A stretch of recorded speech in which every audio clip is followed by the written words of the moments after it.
So, what if I told you that pretty much everything you've been taught about being likable is just wrong? We're about to dive into 7 really fascinating and honestly kind of weird habits that can completely flip how people see you. We'll break them down into 3 big ideas. If you've ever felt like you just sort of fade into the wallpaper in a conversation, then you're going to want to stick around.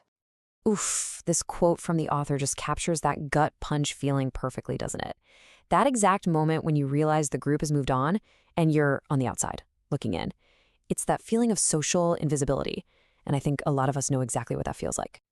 I mean, have you ever been there? You're standing in a group, you're contributing, you're nodding along, but you might as well be a ghost for all the impact you're making. It's just a uniquely frustrating feeling. And that's the big paradox, right? You're doing everything the books tell you to do. Be agreeable, be engaging, ask people about themselves. You're ticking all the likability boxes, but at the end of the day, you're still forgettable. So this is where things get really interesting. The author started watching what truly magnetic people actually do in the wild, not just what we're told they do. And the discovery, it was a total game changer. These people, they break all the rules we've been taught. So that brings us to our first big idea, commanding your space. Now, this isn't about being loud or obnoxious, it's way more subtle. It's about controlling the flow of an interaction by valuing your own presence. And our first 2 habits fall right under this. So take a look at this. The normal thing to do when you disagree with someone is to immediately jump in and justify yourself, right? But what that really signals is, I'm not confident in my own opinion. The magnetic approach, it's the total opposite. You state your position calmly, and then you just stop talking. The formula is simple: statement plus silence. And here's another perfect example of that power. Instead of rushing to answer a question with a stream of words, you just take a beat, you pause. That little moment of silence, it creates what's called cognitive tension. It makes what you're about to say feel like an event, not just more noise. It signals you aren't desperate to fill the space, and believe me, people lean in. Now, part of commanding your space is also knowing when to leave it. And there's some really cool psychology behind this called the peak end rule. See, our brains are kind of lazy. We don't record an entire event from start to finish. We just take a mental snapshot of the most intense moment, the peak, and how it felt at the very end. So you can actually use this to your advantage. It's a really powerful strategy.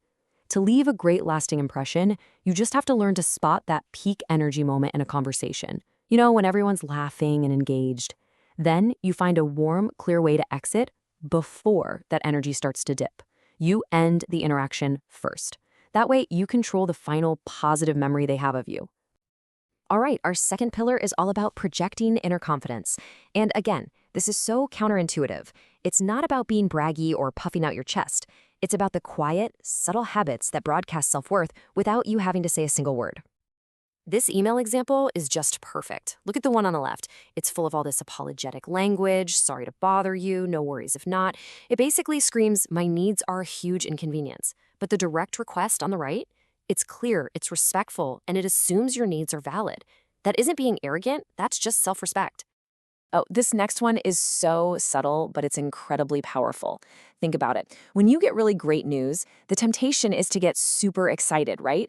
But that can accidentally signal that success is a rare, shocking thing for you. But what if you receive it with just calm satisfaction? That sends a totally different message. It says, this is great, of course, but it's also normal. Good things happen to me. It creates this powerful sense of mystique. And why does that mystique work so well? Well, it taps into a psychological principle called the Zeigarnik effect. Basically, our brains are hardwired to get way more engaged by things that are incomplete. They obsess over open loops. When you share everything about yourself right away, you close the loop. But when you share selectively, you create a little cognitive itch. You leave a gap that their brain wants to fill, and that keeps you on their mind. Okay, on to our third and final pillar. And for this one, we are really flipping the script. Let's talk about the power of imperfection. This is all about the surprising magnetism that comes from being strategically and authentically vulnerable. This quote just says it all, doesn't it? The author's on a date, feeling nervous, and accidentally knocks over a glass of water. They admit to being clumsy, and the date's response is pure relief, because trying to keep up that perfect facade, it's exhausting for you, and honestly, it's pretty intimidating for everyone else. And believe it or not, there's science to back this up. It's called the Pratfall effect. Research shows that people who are seen as highly competent actually become more likable after they make a small mistake. It makes you human. It makes you relatable. It shatters that exhausting illusion of perfection and lets people connect with you. So, how do you actually do this? The key is to own your harmless flaws. You know, the little quirks that aren't major character defects, like admitting you can't keep a plant alive, or you always interrupt when you get excited. When you share these things casually and confidently, it just completely disarms people and makes them feel like they can be imperfect around you too.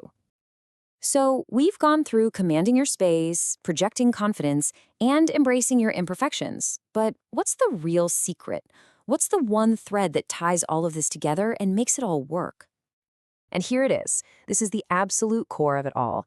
This isn't about putting on a performance for other people. It's about an internal shift. It's about honoring yourself first. Magnetic people operate from a foundation of self-respect. And let's be super clear here. This is not about learning tricks to manipulate people into liking you. Not at all. These habits are the natural, external results of genuine internal self-worth. When you truly respect your own opinion, you don't feel the need to over-explain it. When you value your own needs, you ask for what you want directly. It all starts from the inside.